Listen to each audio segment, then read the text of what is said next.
कहानी असफलता ही सफलता की पहली सीढ़ी है। गांव का एक लड़का था आर्व। उसकी आंखों में बड़े सपने थे।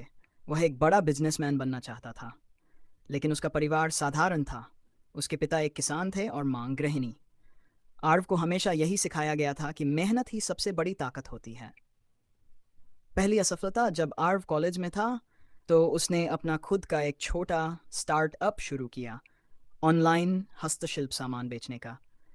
उसने अपने गांव की महिलाओं से सुंदर हस्तशिल्प बनवाए और उन्हें ऑनलाइन बेचना शुरू किया। लेकिन उसे मार्केटिंग की ज़्यादा समझ नहीं थी और 3 महीनों में ही बिजनेस ठप हो गया। उसके पास न पैसा बचा न आत्मविश्वास। परिवार ने भी कहा, पढ़ाई पर ध्यान दो, ये बिजनेस तुम्हारे बस की बात नहीं। आरव निराश तो हुआ, लेकिन उसने हार नहीं मानी। उसने अपनी गलतियों से सीखा, ये कि बिजनेस सिर्फ आइडिया से नहीं बल्कि सही रणनीति से चलता है। दूसरी असफलता, 2 साल बाद जब वह कॉलेज खत्म करने वाला था, तो उसने दोबारा कोशिश की। इस बार उसने एक टी शर्ट ब्रांड शुरू किया, जिसमें गांव के कलाकारों के बनाए डिज़ाइन थे। उसने सोशल मीडिया पर इसे प्रमोट किया और कुछ ऑर्डर भी मिले। लेकिन पैसों की कमी और सही मैनेजमेंट न होने के कारण फिर से बिजनेस बंद हो गया। अब आरव बुरी तरह टूट चुका था। एक रात जब वह निराश बैठा था, उसके पिता उसके पास आए और बोले, अगर किसान पहली फसल खराब होने पर खेती छोड़ देता तो हम भूखे मर जाते। असफलता तो हमें रास्ता दिखाने के लिए होती है, रोकने के लिए नहीं। सफलता की राह।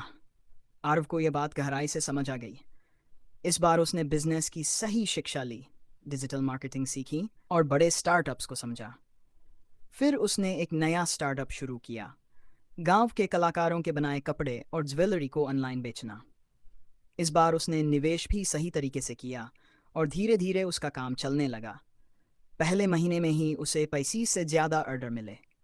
कुछ महीनों में ही उसके ब्रांड की चर्चा होने लगी और 2 साल बाद उसका बिजनेस लाखों का हो गया। जो लोग पहले उसे असफल मानते थे, वही अब उसकी तारीफ कर रहे थे।